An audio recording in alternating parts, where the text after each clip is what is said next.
All right, ladies and gentlemen, just picked up a classic goodie, as you see here. Let's go click on this right here. See what we can get. Messaging me, right, and tells me a guy and her, chatting on a dating app. I guess the guy's like, hey, when are you free? I'm off Tuesday and Wednesday. And she goes, oh, Tuesday I have a doctor's appointment. Wednesday I can go out. I'm free. Bro, guy's yapping to her on text. Sunday, Monday, Tuesday. Today is Wednesday. No message. Why are you messaging a woman asking when she's free if you're not gonna follow up? It's just very weird. It's like, what are we doing? Like, we've literally lost the plot so bad. Like, but you know what it is? It's like a lot of these guys out here nowadays, one, PORN has fried your brain, okay? Number two, you're listening to all kind of red pill podcast daddies that don't get baddies. You're taking their advice on what to do and how to get a baddie, and that, like, what? Number three, you've missed the fundamental stage. What are the fundamentals? The fundamentals are when I was a child growing up. When I was 14, 15 years old, bro, and I got a baddie's phone number in high school, you know what I had to do? I had to grow some balls. And I had to literally call her house phone, not knowing if her grandmother was picking up, her grandfather, her brother, her sister, her mother, her father, and be like, hi, good afternoon. My name is Sebastian. I'm calling to talk to Jessica. Is she available? Because we went from that to you guys being like, well, if she doesn't message me first, you know what it is? You guys are like overestimating the amount of opponents that there are out there. She's probably talking to other niggas. Bro, do you know how many baddie homegirls I have that are strictly my friends so they can shoot it to me 100%, and they sit at home, they chill, they send me screenshots of guys being lame, guys not making plans, guys not, like, the fact that, like, you guys start off in the red is very alarming. Why would I take her to dinner when she's texting 50 other dudes? Why would I take her to dinner just to be finessed for a meal? Bro, if you actually had game and you took a woman to dinner and you were actually a gentleman and you set the time and even if, okay, and I am bald, even if you were balding, if you were short, if you were that, bro, I guarantee you would still make waves. If you were a gentleman, if you were funny, if you smelled nice, and if you dressed nice, I guarantee you. But the problem is that you guys are not confident. You're not confident, which is why you're always thinking about other men. How do you look at a baddie that's a 10 and your first thought is, she's talking to other niggas, she's talking to other... Oh my God. Please lay off the podcasts, okay? Number one. And stop listening to red pill dudes that have never gotten anything over a Miami 6 in their life, okay? And stop watching the PORN. Start getting some confidence. Start going to the gym. Start leveling up for yourself. Start making some more money, because that's another thing. If you're going on 2 dates a month, okay? Which, if you're going on 4, 5, 6 dates a month, you're doing a lot. If you're going on 2 dates a month and you spend $150 each time for a decent date, or for a nice date in whatever city you live in, okay?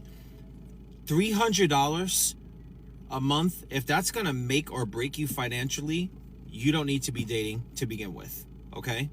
That's that.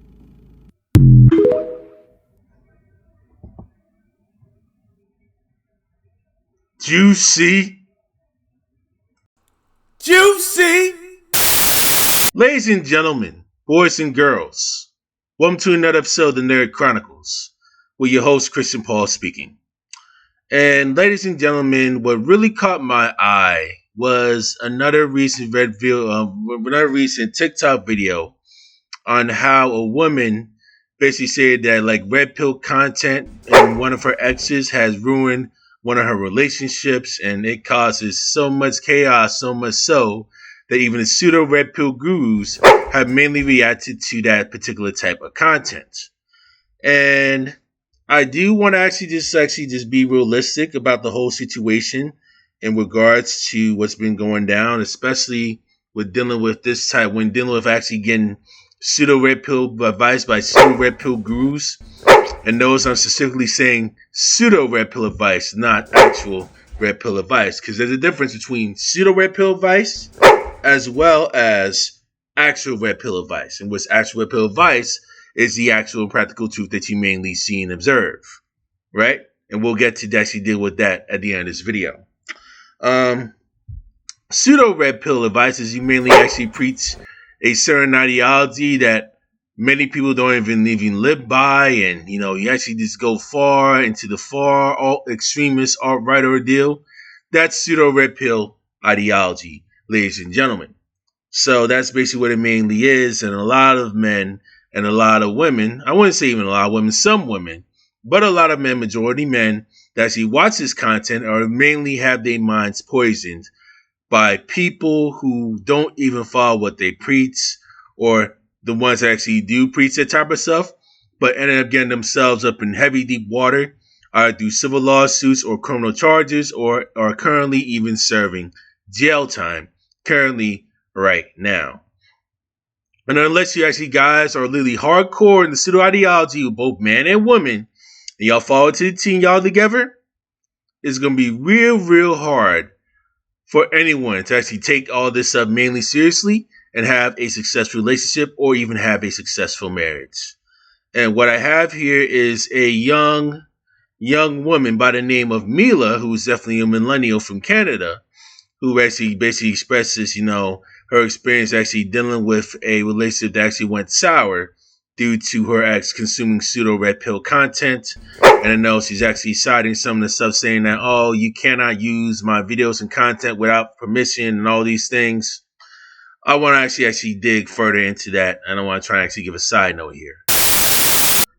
Now, Mila, from Canadian Millennial, this special message is definitely for you, right? I understand your concern as to why you don't want any of your content being duplicated and definitely basically like repurposed or rebroadcasted, without your consent. I fully understand that. They basically have like specific signs saying no reuse of your content. But this is the issue that I actually have with this method. Number one, you're dealing with for TikTok videos, right? And I don't know if you actually have a TikTok brand. I'm TikTok, and I don't know if you have like any special deals with TikTok. I know you're actually like a legitimate TikTok creator for sure, which I know you're actually getting monetized off of, which I fully understand the concern and everything else on like what's being done. But this big issue here is you have videos in which you have an option on whether you can have your viewers mainly download your videos out and about in the public.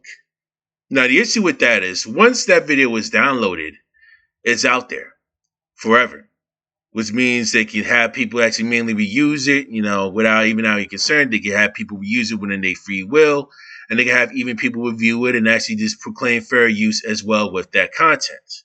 Even if you actually have to deny and actually have to go to courts to actually fight all these YouTube content creators based on the use and the copyright of your content, right? And again, this is in TikTok. This is like not in YouTube or Instagram or any of that matter.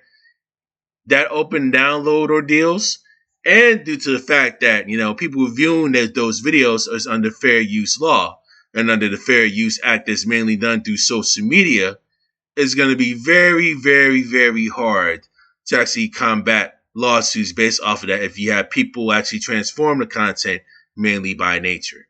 So I do want to actually mainly put on that. If you do not want to have people mainly use your content, actually not even reuse it, get rid of the download button, get rid of the download option. It'll still be fine. Now, even if the download option is removed and you have people actually just scraping this stuff through TikTok to MP4s, people still going to have it one way or another. And some may keep it for privacy reasons. In other cases, they may actually try to utilize and actually still review your video, even without your knowledge, without your consent, due to the fact that it's fair use. And they basically transformed it to their own content due to the fact that the majority of the work and majority of the video is mainly through them themselves actually giving their own personal opinion and actually barely using your video. And if they use your entire video, they make sure that their content, they make sure that their responses is way longer than the original of your TikTok video. So I really do want to actually put it out there and actually want to let Mila know about this whole deals. It does not mean that I despise your videos. I'm not saying that at all, because I've watched All three of the videos are actually of most recent regards to this whole ordeal. And what you said in these clips are literally spot on. And we are going to review each and every one of those videos that are mainly out there. But we're going to do them in sections. First, we're going to actually go and deal with the story of, your situation with your ex. And then I want to dig into the video that mainly Fresh and Fit has done. And if there's any other pseudo red pill gurus actually disputing that content, I may take a quick look of it. And then we're going to actually go through your response in regards to all the chaos that's coming by when it comes to you pseudo red pill gurus, mainly bitching and whining, acting like showing their true incel nature, mainly acting an ass. And prior to us actually moving on, Mila, if you're watching this, I hope we can actually try and work something out civil. You know what I mean? I just want to try and give good quick heads up in advance. Yes, your content will be used for review.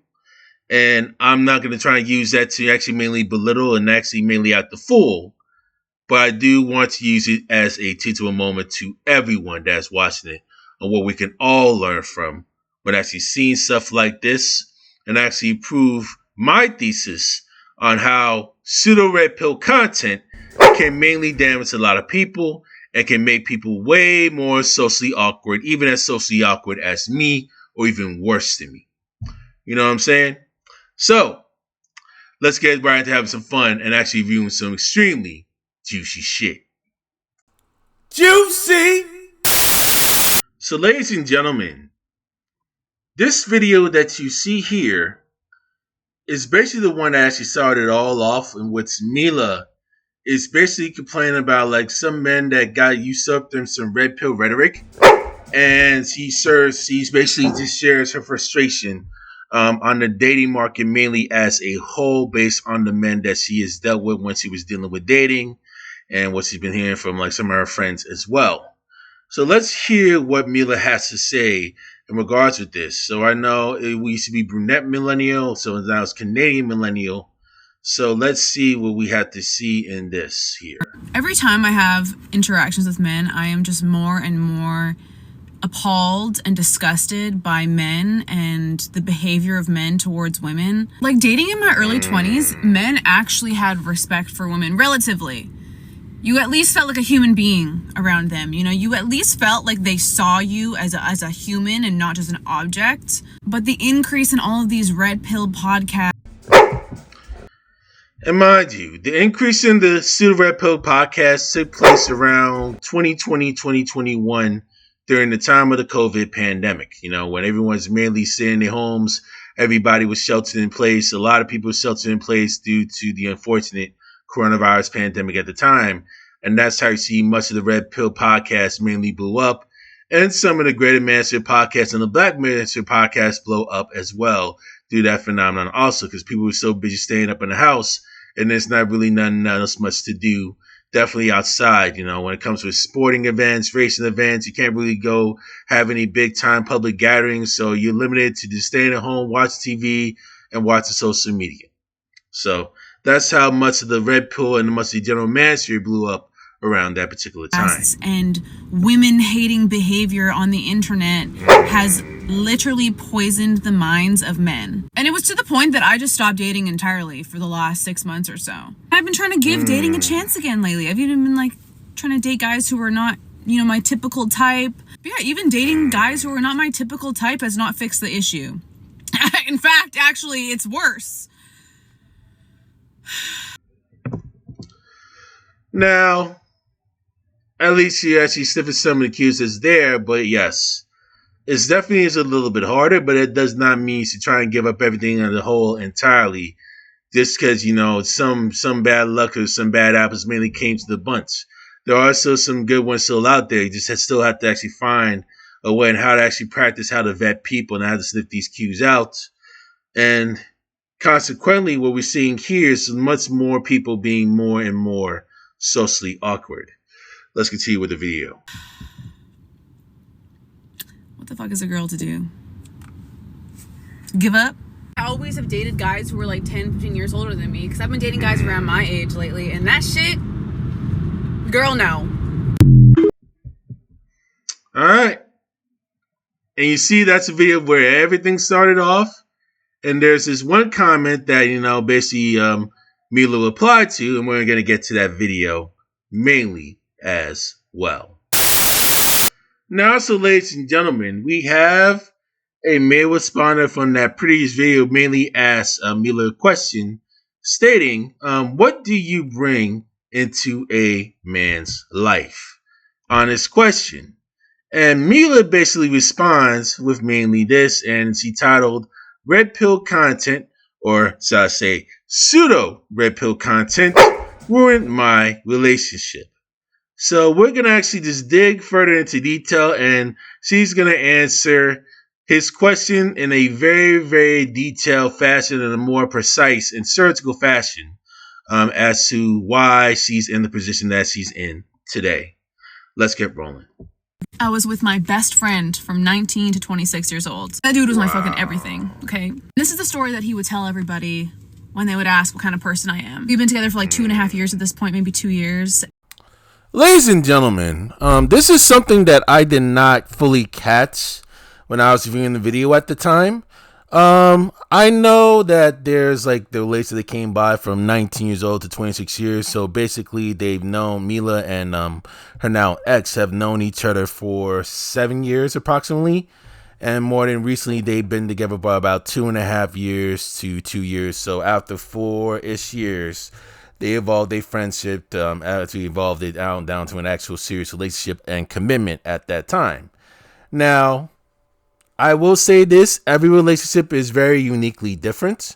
I know there's some that actually just try to combine the friend zone, and some dudes actually combine the simp all the way through, or maybe they may have evolved due to the fact that there may have been interest from the very beginning, and she may have had like some confidence and trust in him, maybe in between during that time. The full-on details in between that, we don't fully know for certain. We can't make any thorough assumptions in regards to the story that we've been hearing mainly so far. Every single relationship that you see up here is very unique from one another. Just because you see some things and just because you see a friendship devolve to a relationship doesn't really fully mean that, the dude is simping basically all the ways. Every relationship is simply unique and different. I just want to try and make this very, very clear and also definitely out there. And he had gotten signed to Universal Music, an amazing producer, artist. Wonderful. Fantastic. And he was living in Vegas, and I showed up at his place in Vegas for the first time since he had moved there. And this man was sleeping on a blow-up mattress. And I was like, there's no way that the man that I love is going to sleep on a blow-up mattress. I had no job at this point. I had just moved to the U.S., was getting my green card. I couldn't work. With the little money that I did have, I went and I bought him a mattress and put it in the back of my Passat. Okay? Wow. And then proceeded to carry that mattress up 3 flights of stairs. Oh my goodness. This is literally like a fucking hardcore ride or die chick. This is crazy. All of that while they were together, growing up. So I want to try and see who this Universal Music producer is.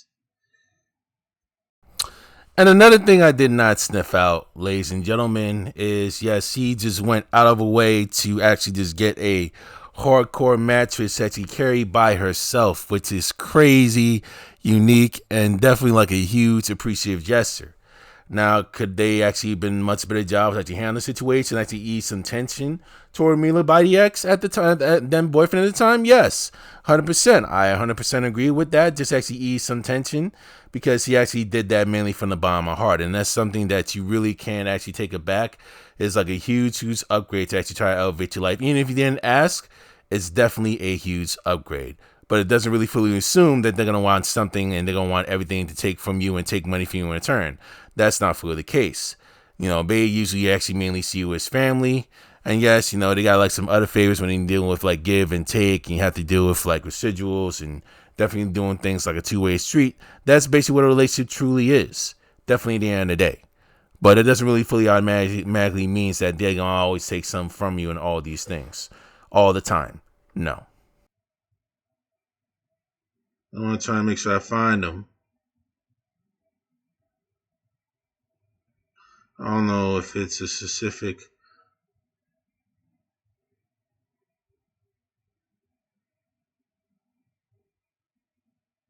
Let's see what they got. Just bear with me. Bear with me. as I try to look into who these guys are.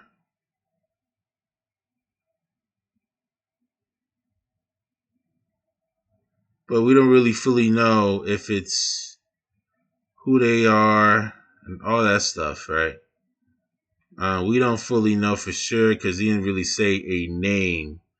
But it looks like it's one of the Universal Music. You're going to know they're trying to actually protect him for sure.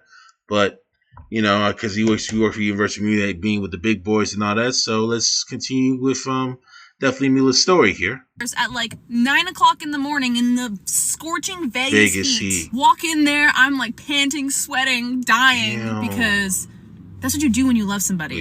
That's the kind of person that I am in a relationship. I will give 100% of myself, and the last bit of energy that I have. Hey, there we go. Mila answered homeboy's question right there.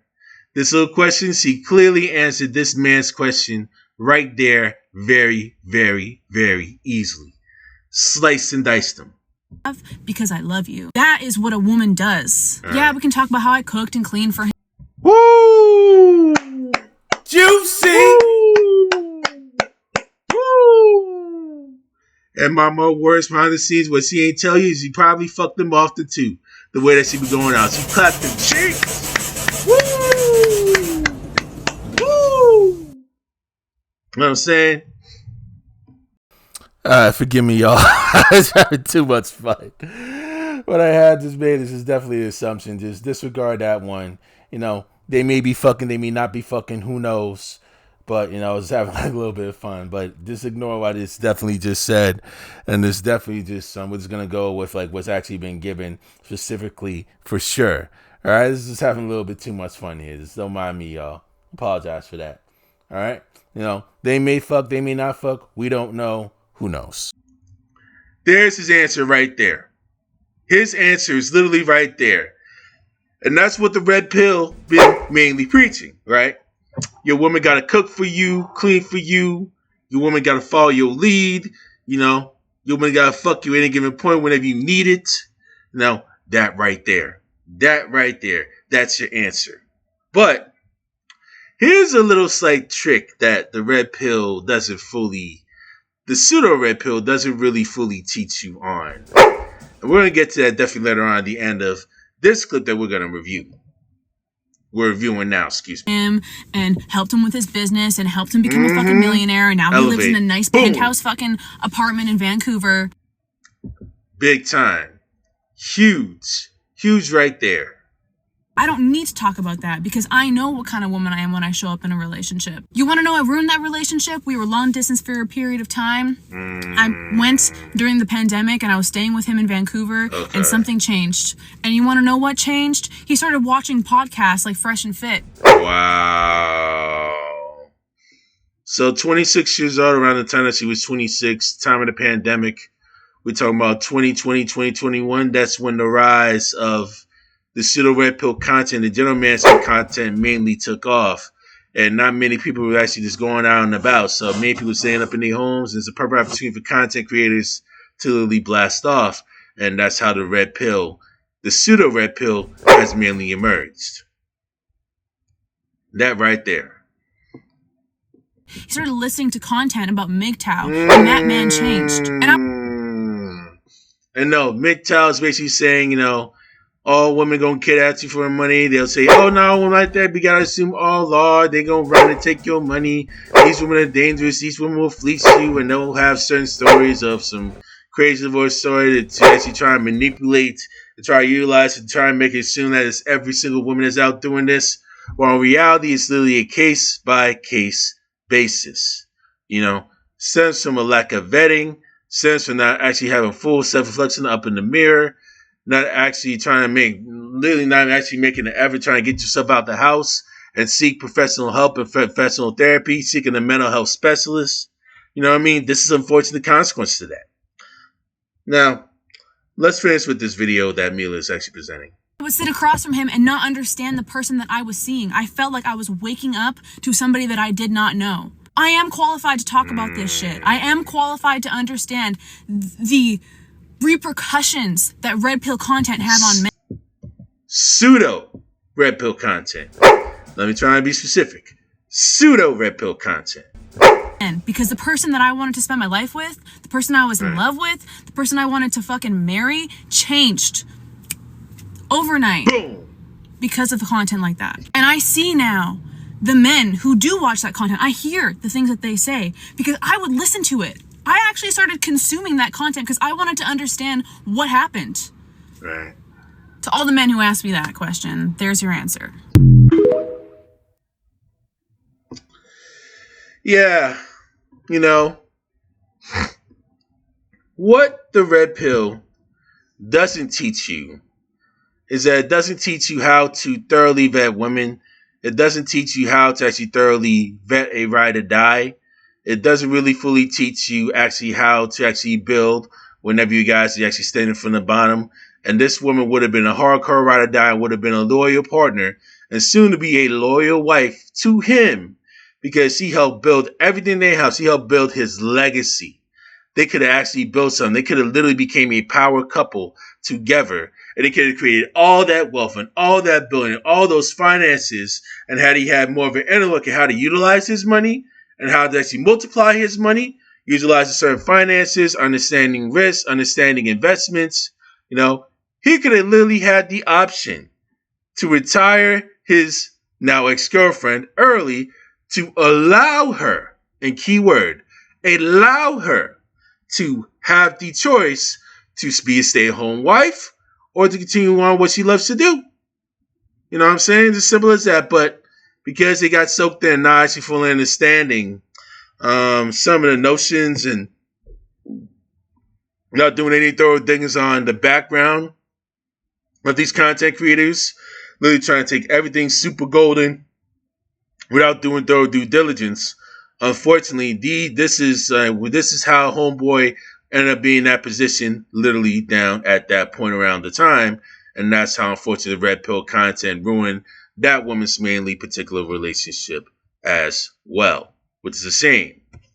Now, I do want to take a moment and actually review Pseudo Alpha Gurus, Myron Gaines and Myron No Gaines, and Fresh Simp CEO on how they felt on seeing that video mainly the moment that they watched it. So let's go watch their reaction to literally the whole story.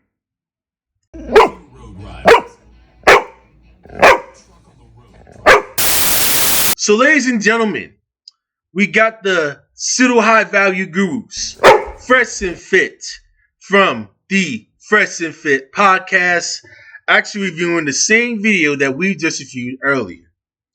Now let's see their juicy takes, ladies and gentlemen. Juicy! Juicy. Juicy!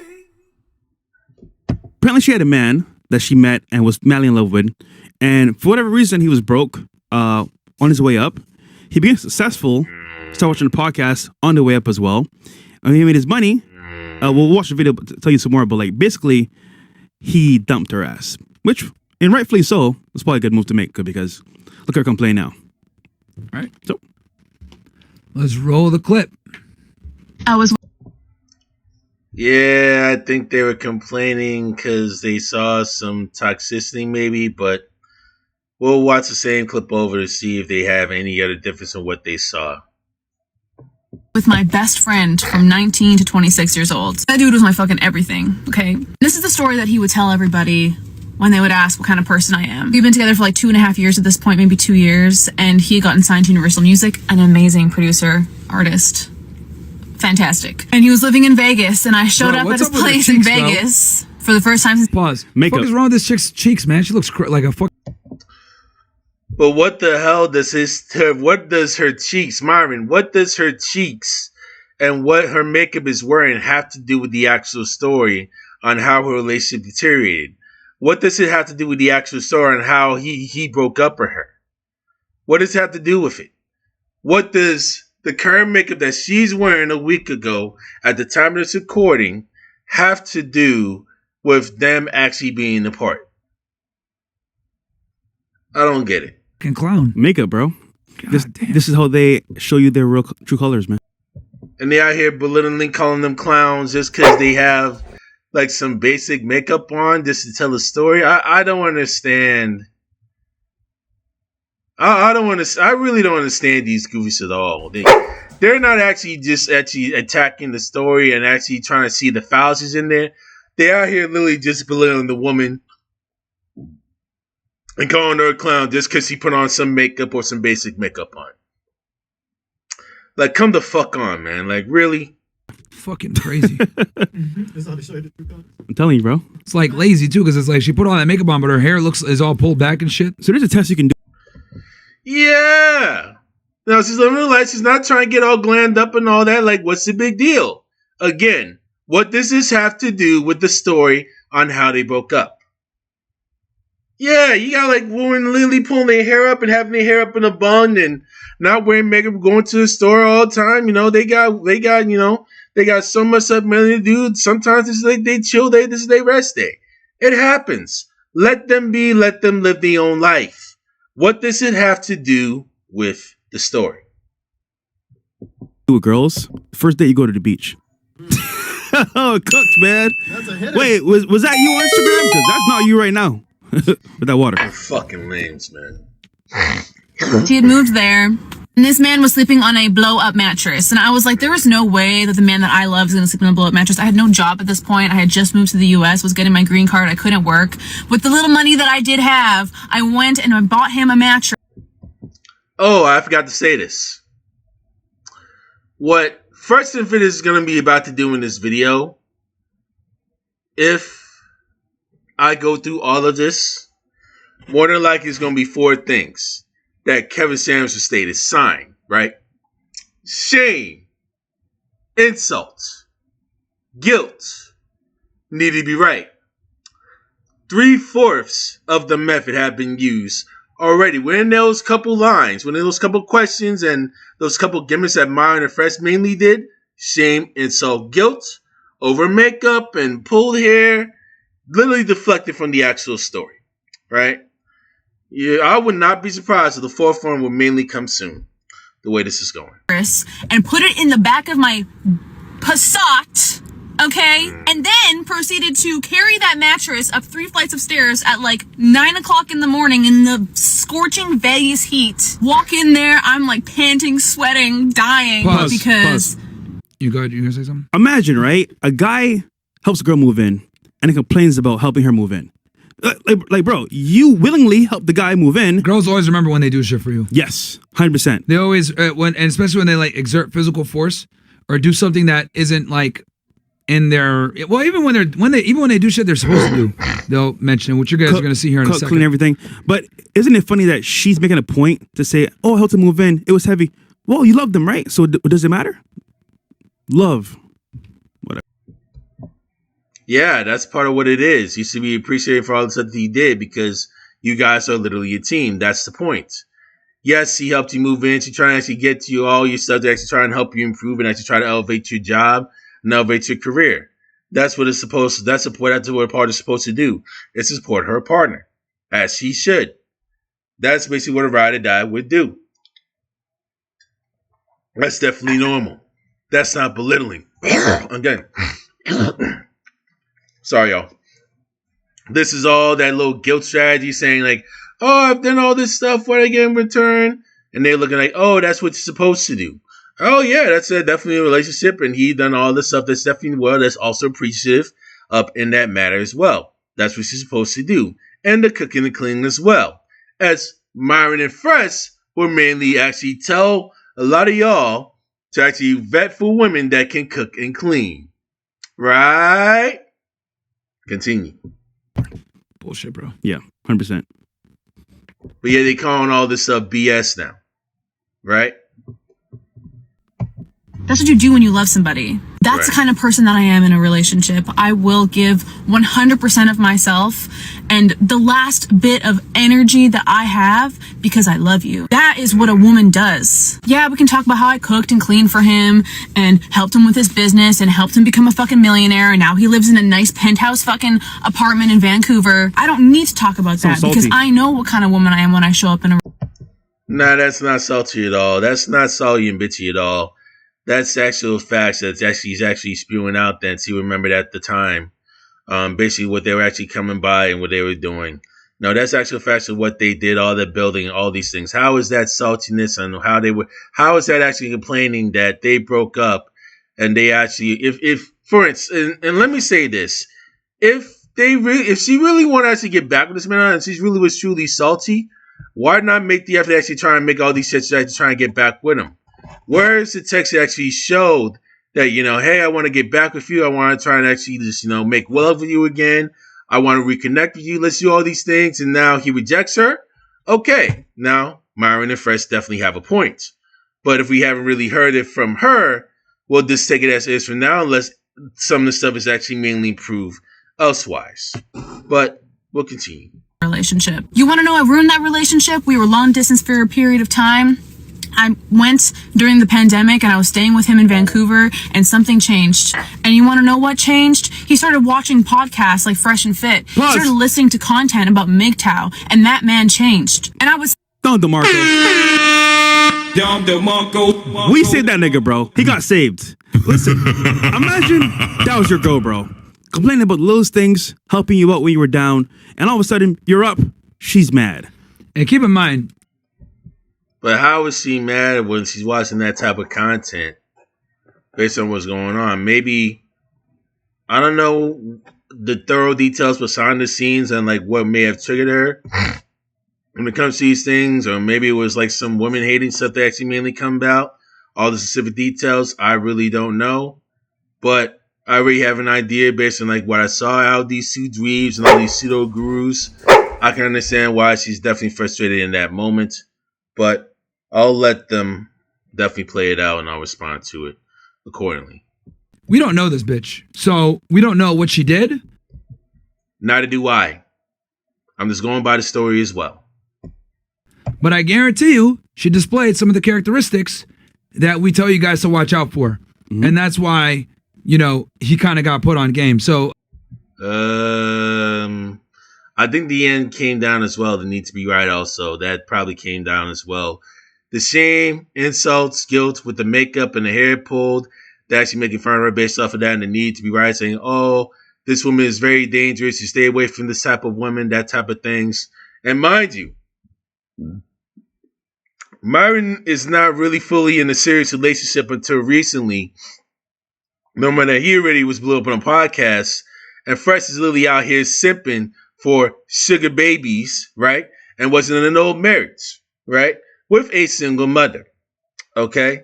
And Myron be mainly fucking a lot of these, single moms as well, like the low class, OnlyFans, stripper models, She fucked the stripper model and got her pregnant prior to all this as well. So why would you be able to actually put faith in these guys who have very little to no experience with women outside the podcast, even before the podcast? Why would you put faith in them if they really have little or no game and they're literally belittling women all in their little sets and podcasts? Let's try wrong to get them kicked out and not truly fully listen to what they have to say. Why put your faith in them for? Let's keep playing it. W Mans. Thanks for the promo, by the way. Sit across from him and not understand the person that I was seeing. I felt like I was waking up to somebody that I did not know. I am qualified to talk about this shit. I am qualified to understand the repercussions that red pill content have on men, because the person that I wanted to spend my life with, the person I was in love with, the person I wanted to fucking marry changed overnight. For the better. Because of the content like that. And I see now the men who do watch that content. I hear the things that they say because I would listen to it. I actually started consuming that content because I wanted to understand what happened. To all the men who asked me that question, there's your answer. Notice how she didn't say what she did wrong or what made what. But again, as you said, we don't really thoroughly know the whole story of how the whole full relationship deteriorated. We know the main reason is due to watching pseudo red pill content. That's what really blew him apart, and that's what really made got him over. And yeah, there may be some issues where he may not have some things behind the scenes that he may not be fully comfortable of. Time will tell. The story will definitely tell for sure. We'll definitely find out later on down the line. And we'll definitely learn more about that in the third video that we'll definitely watch. But for what I'm seeing here, one of the main reasons why they mainly broke up was he just does not trust these guys and their content and their little toxic showboating, like the way they've been handling, the way they've been treating women up in their podcasts. That's one of the biggest reasons. And it's not just Fresh and Fit. They've been listening to all the big touts saying all women out to getting the money. And in his mind, he feared, God forbid, if he changed, if he actually got big and blew up, and whatever reason that he feels that she's going to really try to pull him down, either because he's doing too much work, or he may have been seeing like so many women behind the scenes whenever he's going to parties or promos or doing like artist promotions, so he could be concerned. A lot of things may come down the table that we know nothing about. You know what I'm saying? Which is just, it's still a little bit gray, but at the same time, I can understand her position as to why the relationship mainly fizzled as well. Like led to him leaving the relationship or the relationship ending. See, here's the thing, bro. This is what happened. He watched our shit, realized that she was insufferable, and I could tell she's insufferable just from the shit she's saying right there in the car. He realized this, and he was like, damn, do I really want to commit to and like marry this girl? And he probably watched our show and was like, damn, she has a bunch of these red flags. And the question is, what specific red flags does this woman have, Myron, specifically? What are the specific red flags on what to avoid when dealing with this type of woman? He was like, no, I'm not going to do it. And more than likely, he made the right decision. I think he did, just off the little bit that I saw here. But like, whether it's MGTOW, us, other people, we tell guys what to watch out for when it comes to women. And I guarantee you she displayed a bunch of things that he didn't like. And he said, fuck this shit. I'm not going to get with this girl. And more importantly, he had the money and the status to be able to walk away from her. I tell you guys all the time, you don't make money to like. It's not really about the money and the status. It's more about the inner confidence. Because you still have to have confidence whether or not you have money. And you still got to have the balls to walk away if someone literally treats you like crap, irrespective of you having money or not. And the greatest way is actually just walking away, especially when you don't have anything either. That's the biggest risk to take, but also really like the balls involved, basically like some gutsy balls from a man, for a man to actually do that type of action. Like, sit there and be a simp. You make money so that you don't tolerate bullshit from women. And she didn't want to rise to the occasion. But there are a bunch of simps that still make money and actually still cow talented women as well. That's the other thing as well. Do you have some people that still make money and actually still cow to women, or they actually dump their little old fling that they had, they actually built a brand, just to go actually just simp on some old, industry women or whatever it is, or like some industry 304, however it is. Some of them may do that as well. That could be another factor in it also. He walked away, and now that's why she's mad, because he has money and status now, and he left her, or it didn't work out. You know what I actually want to do? Bring her and her boyfriend on, or ex-boyfriend on, and talk about it in real time. And it won't happen. It would never. But I guarantee you there's more to the story, because obviously she's doing anything the good parts about what she did. But I guarantee you she messed up a lot of ways. And it was funny. But my question is, how did she mess? What are the specific ways that she is messed up in this video? All you said was, her makeup was off and her hair was off. But what are the specific ways that she screwed up in this particular video as to why the relationship failed outside the content that they mainly watch? What are the other causes that you felt caused the relationship to deteriorate after he watched your show? What are the other specific ways that you know of? And I haven't heard any of them yet. She highlighted what she did for him specifically. Correct. Moving stuff for him, helping when he was broke. Yes. If we have a girlfriend that's... Yes. And that's normal, because she's trying to build something together. Broke. And we're helping her succeed in her own rights and do her own thing. Correct. We don't come back and say, oh yeah, bro, like we helped you with the XYZ. Nah, she's good to go. We broke up. It's what it is. But yeah, and they don't really have to actually say anything that's definitely there. There's nothing wrong with actually just showing that you actually just do care, and there's nothing wrong with actually just showing people that you actually will care for a man. When you're actually deeply interested in them, and you're trying to be a ride or die, and actually just have Herb have his back, and then he has yours, and vice versa, doing like a lot of courteous stuff, and he does like more of the courteous stuff to you. There's definitely nothing wrong with that. But now she's out here saying like, oh, she did this stuff to you, so now she's guilty. I don't get that. I really don't get that at all. For her, she's mad because he's up and she's down. So again, this thing about love and she loves you, it's for the moment, man. Yeah. Eventually, at some point, if you don't do what she wants, she's gonna get mad and walk away. So. But even if she don't do what she wants, if you don't do your role in the relationship, of course he's gonna fucking walk away. Of course he's not gonna have respect for you. If you don't lead by example, of course he's gonna fucking walk away. If you don't treat her properly with respect, of course he's gonna fucking walk away and fucking lose respect for you. When the girl loses respect for you, it's game over. Now, if you do everything right and then she doesn't respect you, then now it's a cut off time and literally walk away. You know what I'm saying? There's nothing wrong with her actually just explaining like all the things that she done did, showing that she's right at. That's just definitely normal. But you're saying that all these things, he's just saying all this stuff, oh, I've done for you, and he done nothing, and she's out here showing arrogance on him. No, that's not arrogance at all. They've done these things in the past. She's just showing that she's actually just playing her role as like a main piece, definitely as a full-time partner. Or rather, as I said earlier, you know what I'm saying? How would those things be a red flag? That's just, I find it just very telling how she refuses to say what she did wrong or what like she thinks could have been it. She just went ahead and said that he was like radicalized. And it could be. And there could be more to the story where she may have done some things wrong and she may have fully matured on those things as well. And she used to actually say all these things, saying men are garbage and all that stuff. And she did say these things also as well. And there was a time that we saw up in the video where she sees those content and you see like some of the stuff that actually mainly poisoned because she was a victim of that before. Maybe she may talk about it on a different time, and we'll definitely talk about that stuff later. They'll say all these other things, like they'll say all the stuff they did, but at that particular moment, they don't even talk about the stuff that they mainly did wrong. Hopefully, we find out during the relationship, and there may be more details definitely to the story for sure. But you can't say all these things that came by saying that they did for you. I've done this stuff for you. I carried like a big mattress up in a small stuff to actually try and help you build your career in the excruciating Vegas heat, right? And actually trying to assist him, actually trying to build for him as a ride guy girl would do. And then you claim it would be a red flag, which is what you would advise men to actually pick these types of women that will do these things for you. You know what I'm saying? But now you want to try to be signed just because everything broke apart, and they could be signed if they want to.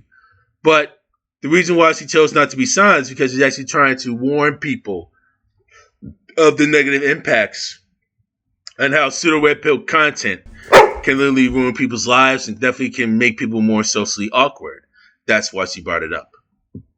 But I think what it comes down to is he just stopped tolerating her bullshit. She had these red flags. He probably gave her an ultimatum. Yo, you need to change. Yeah. She didn't want to change. And that's it. But those are all assumptions, though. That's the thing. What it is, like you said, the red flags were, I've helped you actually try to help build your brand. I try to help build your career.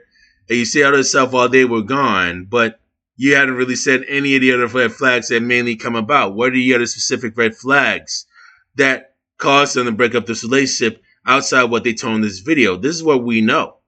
But we don't really know all the other inner stuff that's going on behind the scenes. But again, these two are not fully well versed in full-on relationships and dating. So why would you even trust these people like this? And I'm not even qualified to talk about this stuff at all. I can't even say stuff. I'm just actually can sniff out hypocrisy. And all I can tell you is practice more social cues and know how to fucking sniff out people. That's what you gotta do. And I think that maybe she tried because she did start watching the content, which tells me that the fact that she watched it tells me that maybe she tried. But then she realized, like, oh, like she did some shit, bro. She did something. Only in America, there are women nowadays that focus. But you're saying that she did something, but you're not giving us a specific thing on what she did. outside the duties that he did. Outside the duties that he did for a man, you can't even get any other specific answer. On themselves and they're very selfish. Look at Africa, Selfish, huh? certain parts of the world that are more like, I want to say, less Western. They know how to treat a man. Women nowadays are like, oh, I'm investing in you because I know at the very end, if you do what if I help you now at the very beginning, you're gonna do what I want later on. Yeah, and then she'll do what you want later on, and you all become a team. You get equitable treatment. You get like an equal exchange. That's what it is when it comes to relationship. As long as she lead by example, she'll be more than willing to submit to you. But again, she has her needs as well. That's the point of a relationship. You are a team. And my thing is like, but what they're saying is, your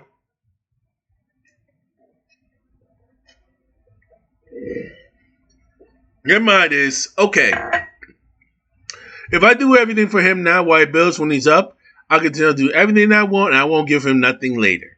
But in reality, relationship, that is not exactly true. Absolutely not true.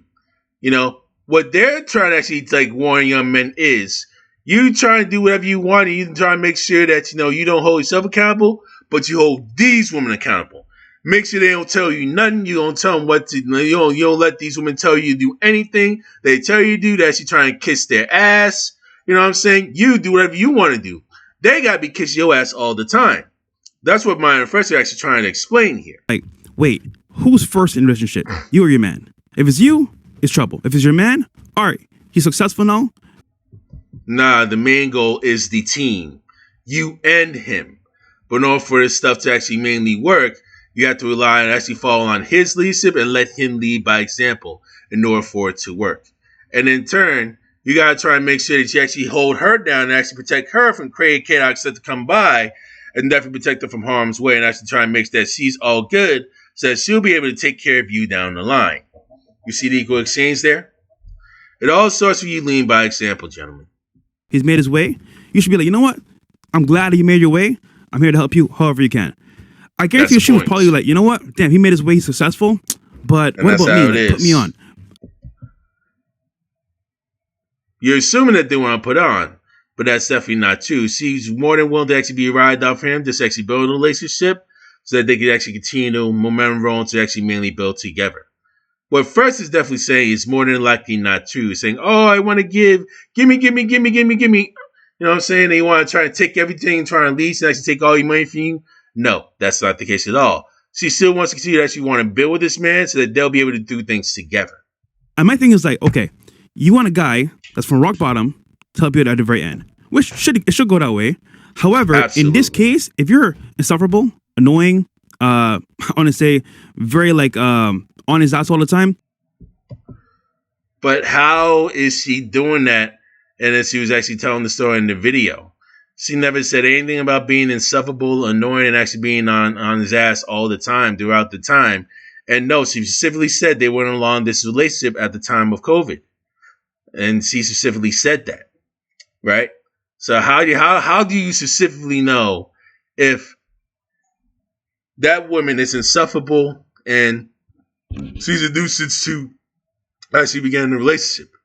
There's a lot more details that need to be discovered in this. But again, Fresh is assuming. Of course he's gonna be like, yo, like, I got money now.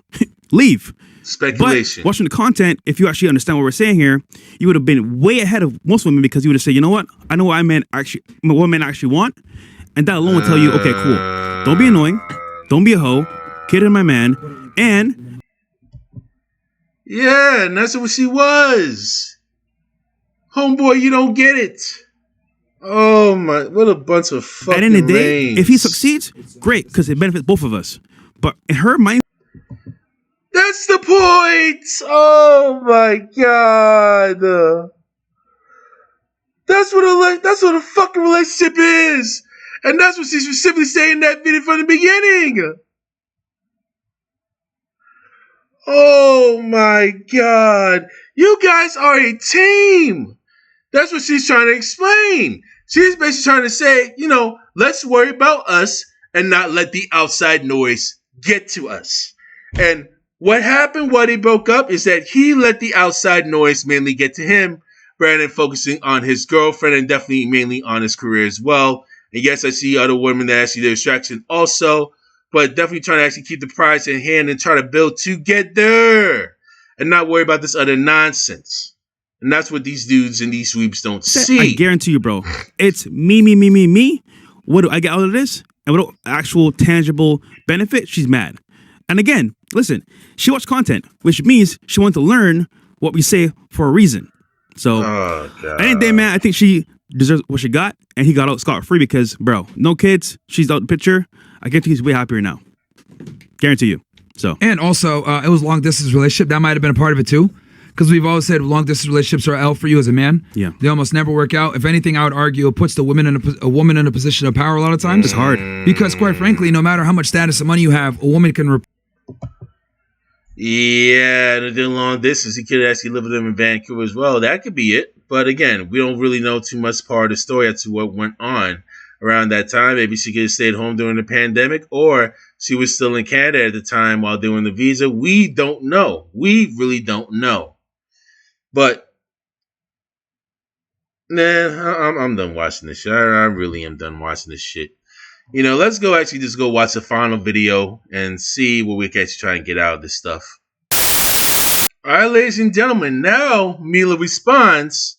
Shortly after Fresh and Fit made their video, Mila responds mainly with this. The red pill incels did exactly what I wanted them to do with that video. They fell for the bait. And it's actually interesting because my ex doesn't even watch red pill content anymore. Boom! That's the trap right there. She told y'all part of the story, but she didn't tell you the whole full story of what went down. Because this is around the time they got it, but he revived. You know what I'm saying? Because now he's realizing, and he's waking up, is that these pseudo red pill gurus are undercover hardcore Simpson lames in real life. But she didn't tell you that in the beginning, though. Because it says it's for simps who can't get women. Proven by the behavior of my clients. Proven by the behavior of specific YouTubers who have reposted that video. I'm coming for you. I will be recouping the funds that you've made off of those videos. Pay very close attention to the behavior of men and the things that they say about women who actually talk about the things that they do for men in relationships. Because it's either you are not doing anything for a man and you have nothing to offer them and you're OnlyFans and you're selling your body and you're this or you're that, whatever. Or the other thing that you have daddy issues and that's why you were in a relationship with a guy like that. Or what did you do to make him behave that way? So it's a flexing. That's a trick they'll try to pull, is the flexing tactic right there. At the end of the day, women are yet again held responsible for the actions and behaviors of men in the eyes of men who hate women. Because either you are dating a guy and trying to help him in life because you want his money, which one YouTuber said, he said that I posted that video because I want my ex to pay me now. Ooh. Oh, God. I did that out of the kindness of my heart.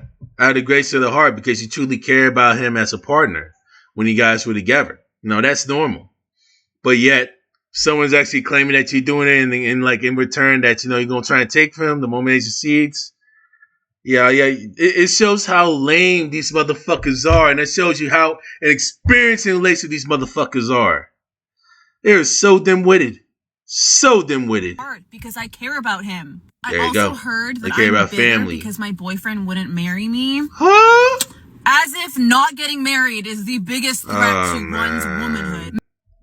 But it's beneficial definitely for the both. I think it's definitely beneficial for both couples as long as they actually treat each other right and they treat each other respectfully. It could be like a very, very blissful feeling for a very long time.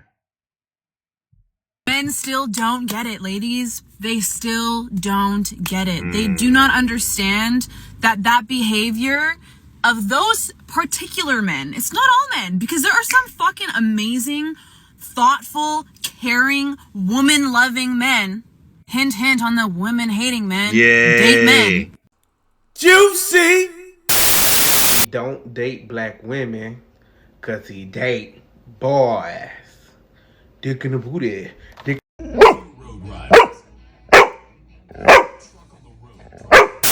That behavior is what turns... Let me go the fuck back. Oh, some juicy shit. Juicy. caring, woman-loving men. Let me go back. Hint, hint on the women-hating men. Uh-oh. Particular men. It's not all men. Because there are some fucking amazing, thoughtful, caring, woman-loving men. Hint, hint on the women-hating men. Date men. But that's what turns women off.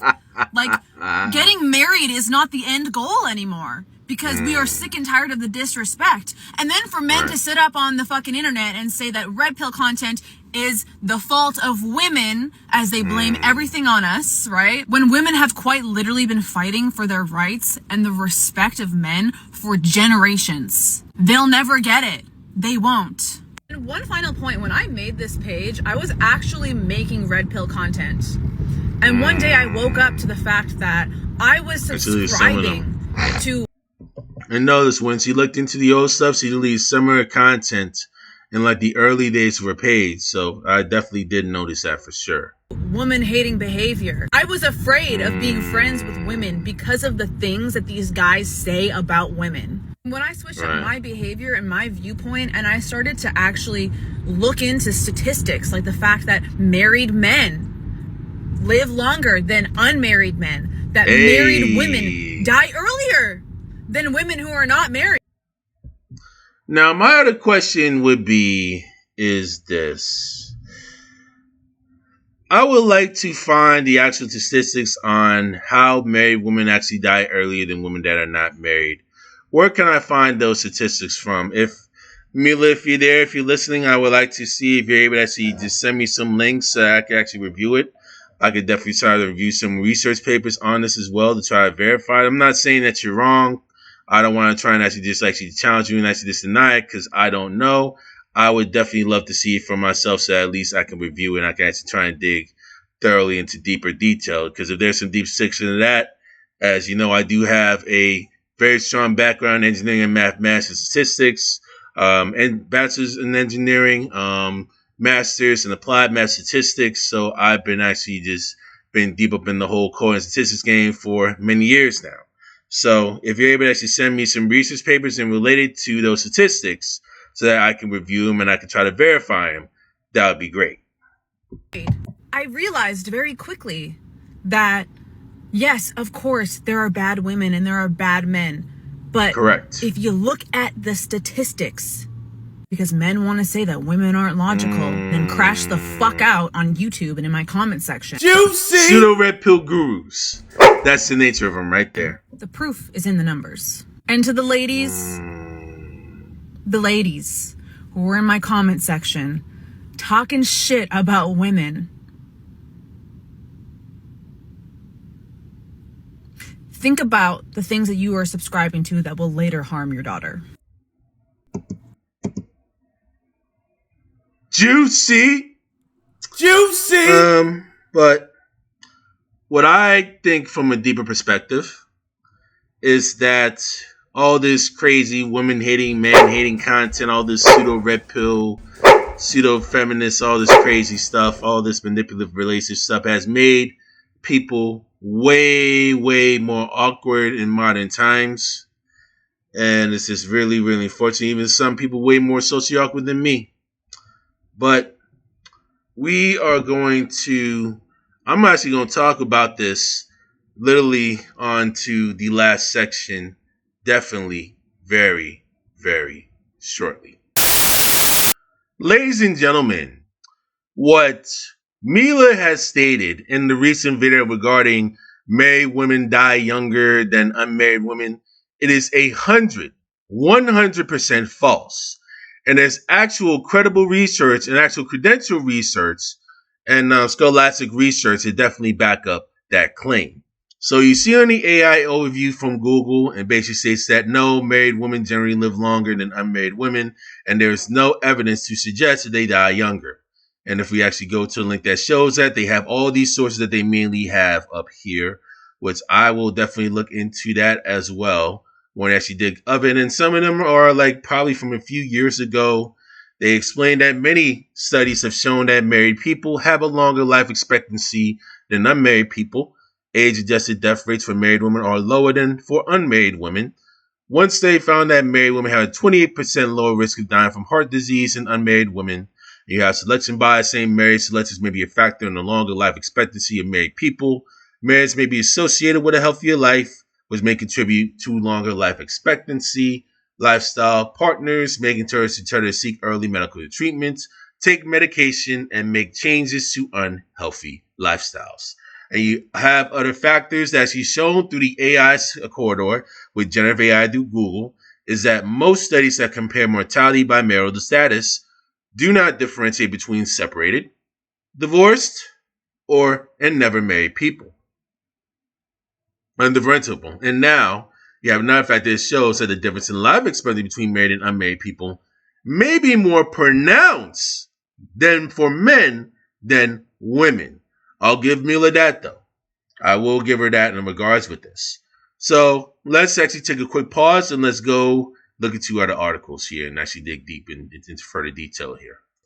Ladies and gentlemen, we have a statistical article coming from the National Library of Medicine, coming from the National Institute of Health.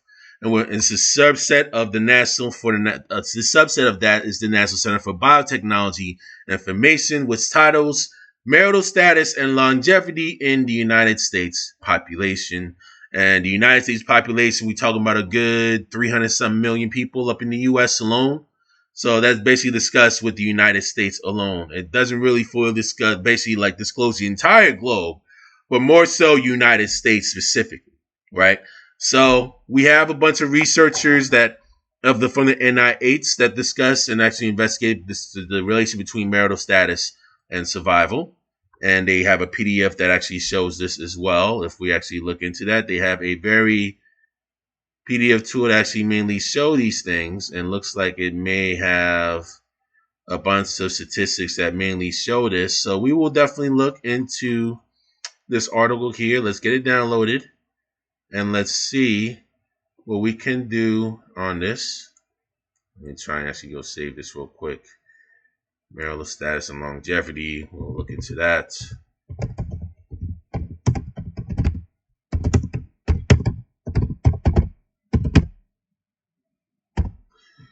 Okay, that's done. Scroll this that's up there. And we have this little clip showing medical status and longevity. Let's fit the page that's shown here. If we could do a full screen. Bear with me. Medical status and longevity in the United States population. They want to investigate the relation between marital status and survival. And it basically stems from February 13th of 2006, literally around 19 years ago. Now, I want to try and be very frank on this here. This is not definitely the most recent statistics that you can find, because again, it stems from around 19 years ago, but at least it gives us an idea of the correlation between life expectancy between unmarried people and married people, right? They have national death indexes. They have a bunch of statistical analysis utilizing weighted logistic regressions being used to associate between marital status and mortality, in which 21 regressions were estimated, 3 varies for each of 7 outcome variables. 7 times 3 is 21, in which the outcome variables will all cause mortality, as well as mortality from each of the 6 causes: infectious disease, cancer, cardiovascular disease, pulmonary disease, external causes, and all other causes, right? External causes could be accidents, homicides, suicides, those types of things, right? And they've actually had these things valued out. So the p-value is definitely the probability value. CI is confidence interval that you mainly see here. And this is the table that you see on the likelihood of death by 1997, based on NHIS responses in 1989 using logit analysis. And you're seeing all of the stuff that you see on the graph here. I don't really have to go too deep in the numbers. Now, the issue is we always got to try and figure out what is the sample size based on that graph. How many people have partook in the study? How many people have partook in that study within the United States of America? That's really a big thing right there.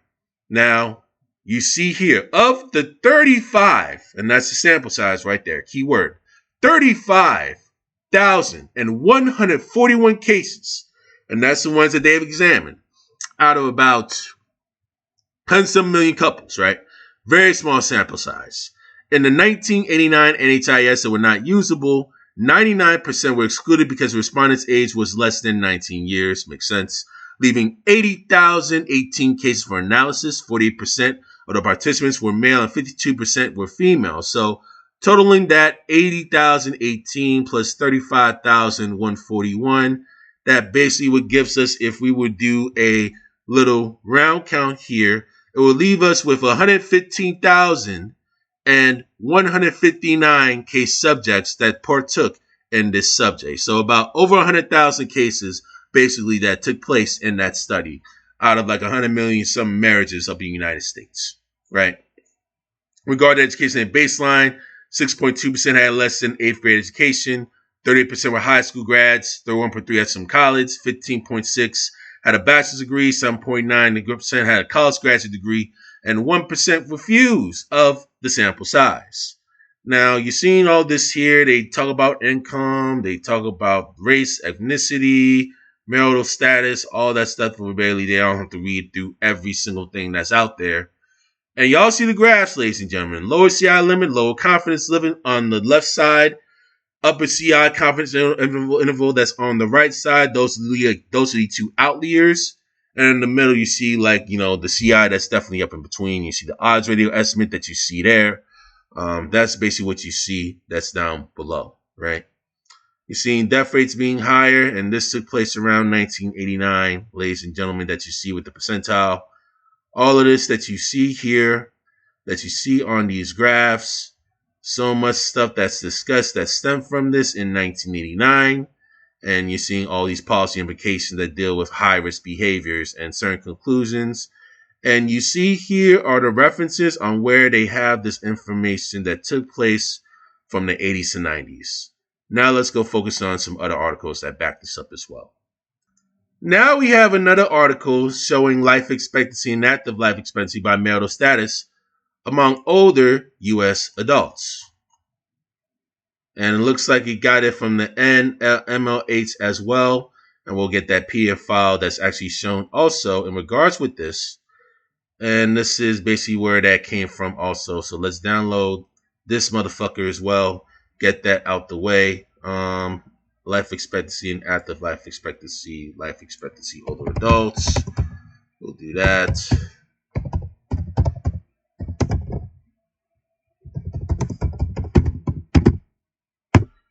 And then let's go look into this little graph up here as well. Let's go fit this guy right there. So we have population health that shows the life expectancy and active life expectancy that has been shown. You have Hamil Gio, who comes from the Department of Biostatistics and the Mailman School of Public Health and School of Nursing from Columbia University. This took place in 2020. And you have Erica Lubecken, Department of Community Health and Social Medicine, coming from the CUNY School of Medicine in New York City. So this article definitely took place in 2020 up in the CUNY system up in New York City, right? And y'all see the background that's up here. Previous investigations of the relationship between marital status and life expectancy and healthy life expectancy rely on the assumption that participants will remain in a given marital status until death. This study estimated total life expectancy, TLE for short, and active life expectancy, ALE for short, for respondents by their baseline marital status using a large longitudinal sample of the United States community dwelling elderly population. Now, methods that are being used. Now, from the Medicare Health Outcomes Survey, Cohort 15, 2012 baseline, 2014 follow-up, in which respondents were included, age 65 years and up, in which the sample size was 164,597 respondents. Multi-state models, right? Keyword, this is the number that we're going to focus on right here. 164,597 people out of about 8 million people up in New York City. Multi-state models estimated TLE and ALE by marital status to allow participants' marital status to change during their remaining lifetime. Now, the outcomes showing this. Between 65 and 85 years, married men and women had a longer TLE and ALE than unmarried men and women. For example, 65 years, TLE for married men was 18.6 years, 2.2 years longer than unmarried men. ALE for married men, right, was 12.3 years, 2.4 years longer than unmarried men. Similarly, at 65 years, TLE for married women was 21.1 years, 1.5 years longer than unmarried women. And ALE for married women was 13 years, 2 years longer than unmarried women. Sex marriage protection effects decrease with age.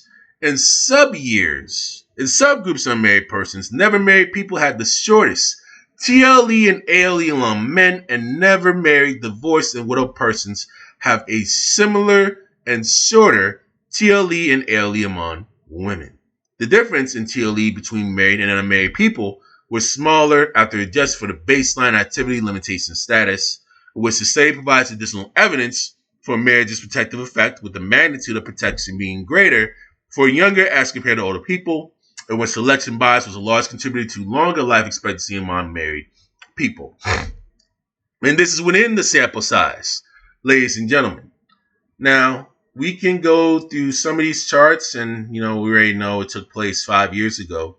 For what we're seeing, they have a bunch of statistical analysis that have been used, all the mathematical stuff, all the mathematical patterns, all the probability patterns that you see up in applied mathematics and statistics.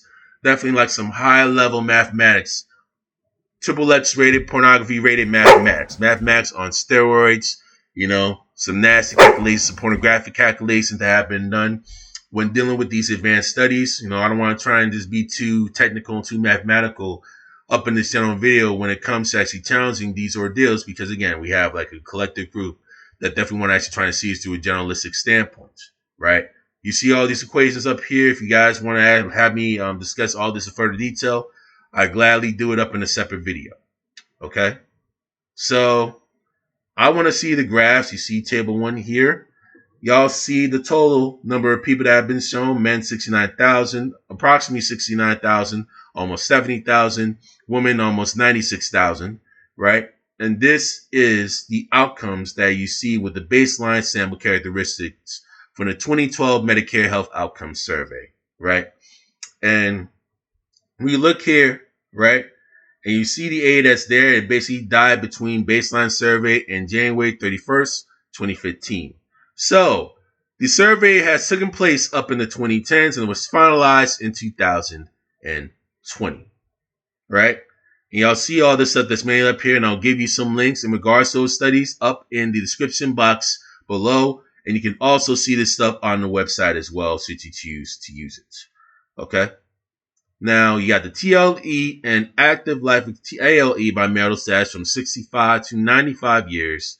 And y'all are seeing the actual comparisons on the life expectancy that's mainly shown, that's married, compared to divorced, separated, widowed, and everything else. And of those statistics, the married group has the longest and highest life expectancy for both men and women, okay? Other than everything else, divorced, separated, widowed, and never married, okay? The highest of both in regards to all that, right? With 65, and at times you can try and go through 95 if you're able to actually try and go down further down the slope. If you're able to actually go down when it comes to late 80s, early 90s, right? Then it could be a bit of a different equitable ball game. When it comes to the late 80s, early 90s, that's when you see all the numbers basically offset. But 65 up to like the mid 80s, that's when you see the highest life expectancy, mainly right there. All right? That's what's basically has been computed from that statistical sample size. Okay? And then y'all see the graph that's shown with the percent of future life years being married. And y'all see all the graphs that mainly showed, and you see like all the key points that you see here. Y'all see the percentages, right? I'm having those in real time that I'm showing y'all. Okay? Y'all see that. Another one. Difference in TLE, total life expectancy between married and unmarried men. Now, as the men age, right, you see the gap close itself down as you go further along in age. Okay? And now TLE, same thing with women. The gap closes further along the age where it has a intersection, right? Literally a point where it crosses equilibrium around the 83-year-old mark. And once that goes past, if you go 84 and up, then, the total life expectancy definitely changes at that point when you have, married and unmarried women coming by 84 years old and up. You see what I'm saying? And you see the total life expectancy that's actually shown here. Saying, married men actually having the highest total life expectancy from 65 all the way down to, let's say, around late 80s, early 90s, different ball game. Married women, same thing, right? And you got the standard your estimates that's there. You got error rates that mainly shows from all these appendix that you see mainly up here. And these are your sources that mainly back this up. Where are all the women who lost their male partners to red pill content? Front and center, please. I wouldn't say I lost him because I know exactly where he went. When all of that stuff started coming out, and also when Trump won the election and got more popular, but on a different stage this time, it was like the man who I had initially gotten together with and married, suddenly he was allowed to say the quiet parts that he'd been thinking the whole time out loud. All that stuff normalized being crazy, being misogynistic, being awful. Because it was so popular as well, a lot of men, my ex-husband included, started to think that it was okay. So we're divorced now. This is how red pill thinking cost me an amazing 10 out of 10 girlfriend. So guys, basically I met this girl at an event, a worship night. She was eyeing me down from across the room. She was actually playing an instrument in the worship band. I ended up driving home. I stopped to get gas. I checked my phone. She actually sent me a message on Instagram and was like, hey, sorry, I get really tired after I do a long set. And so I teased her back. I was like, oh yeah, hangry is a real thing. Talked for a couple weeks. I ended up being like, let's actually make this happen in person. So I planned the date. We click like immediately. We start hanging out very regularly. She ends up inviting me to one of the holidays with her family. She never shows people to her family. And then that day, after that holiday, she was like, look, what are we? Like, what do you want to do here? And then she kind of cornered me and she was like, well, would you be like open to seeing other people? And I was like, yeah, I kind of would. I would be open to seeing other people. So when I said that, she shut down. But I thought I needed to say that to maintain my masculine frame. I said that just to play the game, when in reality, I was not ready to deal with those consequences. So guys, if you're not ready to deal with the consequences, it could cost you an absolutely wonderful relationship and a wonderful day. Woman that got her own, but you also want a woman that don't have nothing, so she had to depend on you. That sounds like confusion to me. On one hand, you complain when a woman got her own, and on the other hand, you complain because certain women don't have their own, and they gotta depend on you. You complain about women wanting to marry up, wanting to have a man that make a certain living. That's what you see all the time. That's one of the high traffic topics on YouTube. High value men. This right here is the type of stuff that make black men look weak, and that's why I don't like it. That's why I attack all of these ideas, because as a black man, I can't stand to see another black man sit up here and belittle black women. And I can't stand to see men belittle women for wanting more out of life. The time frame was late December of 2020, around the time during the height of the coronavirus pandemic, right? Everybody doing work from home, all that stuff, doing school from home, people chilling up in their apartments, folks really living up their daily lives while being socially distant and having gathering restrictions on certain big events and all that other stuff, It was definitely a very, very insane time period. Around that time, I was in the middle of a PhD program, which I was mainly trying to bust my balls, mainly during the pandemic, and mainly trying to find other efficient ways, actually trying to just make sure I just try and understand and breeze through the courses. With certain teachers were actually going through things in a fast pace, way more than, my brain was able to actually absorb the material. And mind you, I had time and a half and everything was definitely virtual at the time. So it was definitely more chaotic and definitely more crazy and insane, definitely within that period, and you're doing the best you can. Sometimes things just don't go your way when you try and balance all the stuff that's mainly there. And it was a brutal stretch. And I find out at the end of the semester that I had actual 3 C's up in the PhD program, which basically got me an automatic dismissal from the PhD program. Unfortunately, that basically caused my outage. And I literally was in a very deep state of depression that gradually got worse throughout the whole year and definitely throughout 2021. And what's all my stuff and all the stuff that, I try to build on was that's basically some level of independence was like sort of mainly slowly stripped away. Basically in that regard throughout the months definitely down the line. So I did not fully realize that the stuff that I love to do, doing a lot of math stuff when I was definitely very young and actually trying to build off all the skills that I mainly knew throughout the whole years from kindergarten through high school, through college, through grad school, to even the PhD program. I did not fully understand or actually fully get the stuff I was mainly doing, what the titles mainly were. I didn't fully understand that doing the Terra from the Eye research during undergrad at the University of Delaware was actually part of deep learning. I did not fully get that until recently. I didn't fully realize that some of the stuff that I was mainly doing with a background in applied mathematics and basically receiving a degree in that could also get me jobs up in the tech industry as well. Actually doing like a bunch of coding, actually doing a bunch of roles, whether it's like a data analyst, data scientist, or even like doing like some DevOps stuff, so many stuff and so much opportunities in the tech world. Besides doing academic research up at a university or being a professor, there's so many options that I could take a route on that could mainly pay me extremely well with or without a PhD. They could have me starting a yearly salary of $100,000 a year. And I remember when our family moved our sister down to the apartment, and my nanny definitely was there at the time. She was basically like giving me like some situational stuff, in which certain women can come by and can be very trite.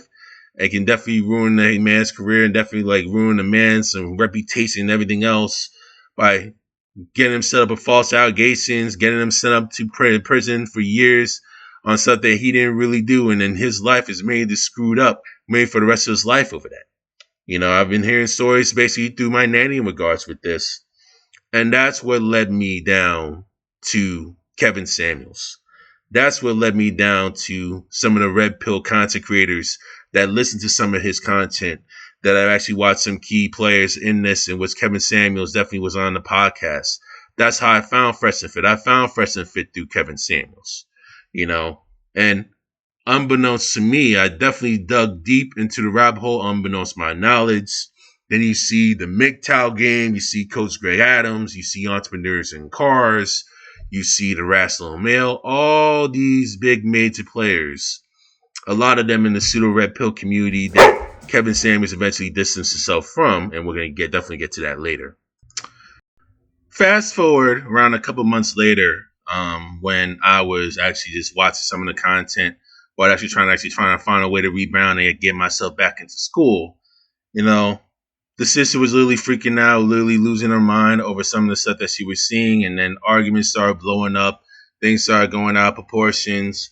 I started actually trying to get absurd, usurping actually some of the content, unbeknownst to my knowledge, actually deep in time, thinking that, hey, this is where actually trying to get confidence back, but not fully actually digging deep into the deeper picture of things. And it got so bad that once I got myself reaccepted back up into the PhD program with some very stiff conditions, and mind you, right? It was some very stiff conditions in which, the administrative and the department director mainly screwed up the whole reacceptance letter and sent it to an email that never even existed. That made my mood way more and more sour. Around that time, it was literally just insanity all the way throughout. family was mainly going off. The sister was actually mainly going on saying, oh, I hate women, you hate women, saying all this stuff. And that's when the attacks actually mainly came by. And I'm just thinking to myself, like, what the heck was I actually mainly doing? And I started to question some of the stuff that actually they were saying during that time period. And it was like a very, very, very trying time. Because of the slip up that went by with the PhD program and the mistake that they had made, it actually bought me some time to actually dig into job opportunities with the stuff that I mainly have learned from school and actually go into it like a little bit deeper and a little bit further, which made me finalize the decision just to actually just not forego returning back to the PhD program at all. Couple of reasons. Definitely is for sure. It's definitely like the admissions committee for one, as well as the directors in regards to that big screw up. That's a primary reason. Also, number two, it just really wasn't really a good fit for me and like the style of play that they were mainly doing that basically didn't really fully align with the way I was actually learning the material. Those were the big reasons why I definitely left that program and didn't really come back to deal with return. Even though I got kicked out the first time, I didn't really move forward with the reacceptance process because of that and decided to go through some job opportunities and definitely did like some networking around the time. During that time period from literally summer 2021 to now, basic job building, full-time job, around that time, you see some of these gurus that you thought were legit end up being like hardcore pseudo gurus and illegitimate due to hypocrisies that they have mainly done outside of their life. You see the situation with Fresh and Fit being like undercover hardcore simps, mainly been actually trying to pull out games and actually try and bag sugar babies, actually trying to get them onto the show and actually trying to bone them out after the show. You see some of the behaviors actually came on with that. You see some hypocrisy and internal beef within like other red pill creators, pseudo red pill creators at that. Definitely with Rolo, and definitely now with like Rolo and Pearl, other people that are actually legitimate. And you see like a lot of these pseudo red pill creators now being like hardcore on the alt-right. And especially with Donovan Sharp actually being exposed as a fraud and a hypocrite for marrying a single mom that's not fully in shape, and was also exposed also as a con artist as well. You also find out later on through the years that some of these pseudo gurus that are up in like, the social media space are undergoing trial for criminal activity. They're dealing with civil lawsuits, and even you find one that's actually currently serving time up in the Canadian prison due to some hypocrisy that he done did, basically doing like some sexual assault of a actual college student around the time of filming his content. During that time, you see actually Kevin Samuels actually cutting off much of the pseudo red pill gurus out there. He out here just doing his own thing.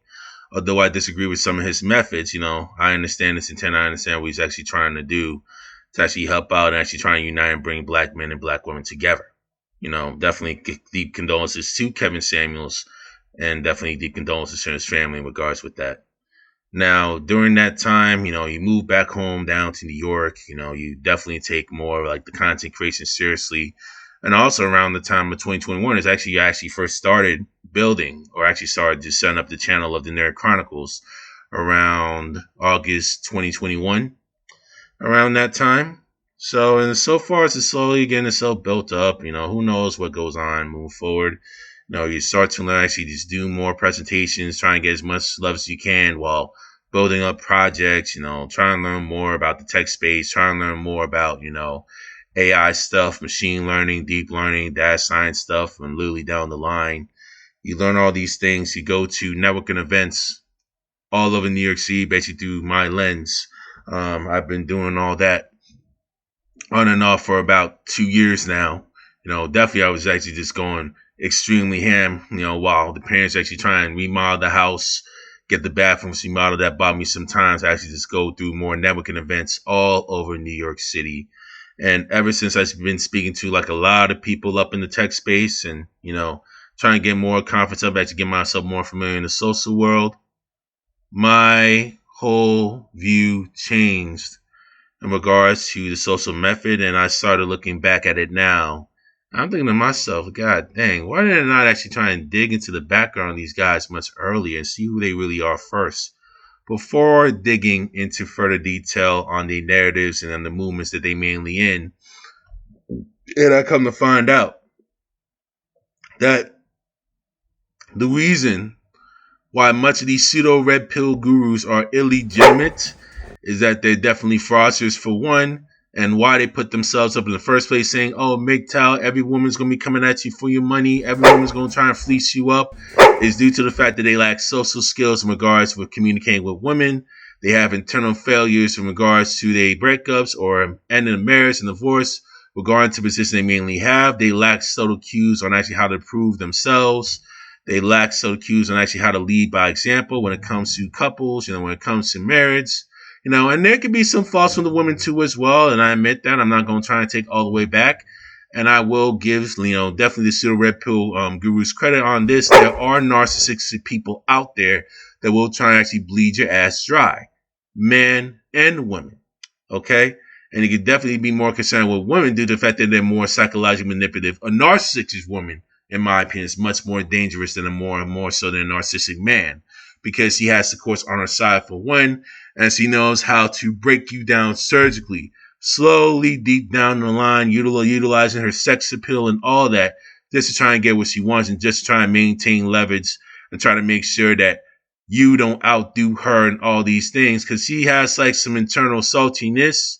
And you got some women that do have some NPD disorder that's just literally just wrecked up and riled up in the brain that need to be stayed away from to actually mainly protect your sanity. You know what I'm saying? I will give the pseudo red pill gurus that. But for a lot of the other women that came by that don't fully act that way, there are not OnlyFans models, they are not fully records, that are not whoring out down hardcore to the core, that don't really show their body too much on Instagram. They're definitely sweet. They're very highly intelligent. They're still out there in society. It's just the unfortunate situation is that, all the pseudo content you deal with when it comes to social skills, that are dealing with the pseudo manosphere community as well as the pseudo feminist community, with the woke feminist community come by on telling women how to fleece men, has gotten everyone all wrecked up in the head, and had people become way, way more socially awkward than, ever before. As of recent, even socially awkward as me, or even worse than me, in regards to actually what's been mainly going on up in these streets. After dealing, being with networking events, having people be more interested in me, dating wise and all that, your outlook changes and you tend to actually try and see things more in a practical lens. Now, I want to speak with the gentleman here that's still watching this pseudo content, that still want to actually hold your fellow pseudo gurus down. I know you're hearing the stuff saying, men lead, women follow, and all that stuff. If you want to truly lead by example on what you have your morals in. You want to have people actually get attracted by your name? Lead by example. Handle your business. Definitely handle your inner. Seek therapy. You know what I mean? Get all that stuff out, that you have all that traumas there. Definitely speak with a therapist, actually express your ills, and work with certain strategies on how you're able to rebuild yourself and how to have a clear mind so you'll be able to actually work in your inner confidence whenever you encounter people, whenever you speak with people moving forward. And you'd be shocked, really. Okay? Don't be afraid to speak to women. Speak your mind. Speak your piece. Ain't nothing wrong with that. If they reject you, that's their loss. That's their problem. Now, you may say, she's a hottie, but, she's been dealing with, she's been talking to hundreds of men. She's been speaking with 150 men. Every single man, they've been actually trying to get that girl, and they've been actually coming by her inbox. And my response is, who gives a fuck? Who gives two fucks, right? Why should you be worrying about other men that's speaking to her rather than actually just focusing on you and her at that particular moment? And if she does speak to a man that she declines you, doesn't want to have you be part of her life, screwing her loss, goodbye. There's other women to talk to. They can actually speak with multiple women as well. You know what I mean? You in a free country. You're not exclusive. You're not committed. She's not entitled to anything due to the fact that, you guys aren't technically together. Right? So why should you care about that? and why should you be concerned? Okay, that's definitely number one. Number two, even if you do get a lot of rejections, you shouldn't be too fazed by it. You just fucking literally brush that stuff off the rug and just go see other people. You know what I mean? If single moms ain't really your thing, let them be and then go talk to other people. If you still want to actually just try and actually just still speak with them and you develop a bond with them and you know the situation and the kids actually feeling you, why not? But if not, if she wants to fleece, ghost them and go speak with other people. Okay? Handle your business. Definitely handle your finances. Not just actually deal with the work for 9 to 5s and build them up, but also know how to save and invest your money. Okay? Don't be financially frugal. Don't be financially reckless. Okay? Definitely with your money. If a woman is actually truly interested in you and actually what you do, all she wants to do, she just wants to enjoy your company. She could care less of whether or not you actually go take her out on an island. So you care less if you actually take her out to like a big expensive basketball game or wine and dine her. Even like a simple walk, even just exercising, just go working out, going to the gym. She'll enjoy that because she wants to enjoy that time with you at the end of the day. That's really the most important thing that I really want to actually mainly stress out and mainly go about. You got to do all that ideology stuff because all these pseudo gurus are mainly doing, they want you to stick and actually get yourself assimilated to an ideology rather than actually specializing in helping out with your deficits and actually trying to help you improve on all the deficiencies and individualistic deficiencies that you have mainly dealt with as an individual, given your circumstances, given like your options that you be facing individually on what you need to do better moving forward as an individual, not as a group, not generally speaking, but more so specifically speaking. Specializes, not generalizes. And I mean the term specializes. And also one more thing. The whole 90% of the 90% of the voices that have been filed by women, all that other stuff, there's a key word in there. Filing, not finalizing. Now, let me actually go back. I digress from that little moment up there. Worry about yourself. Think for yourself. You know what I mean? Know who you are. Don't be afraid to experiment. Don't be afraid to socialize with people.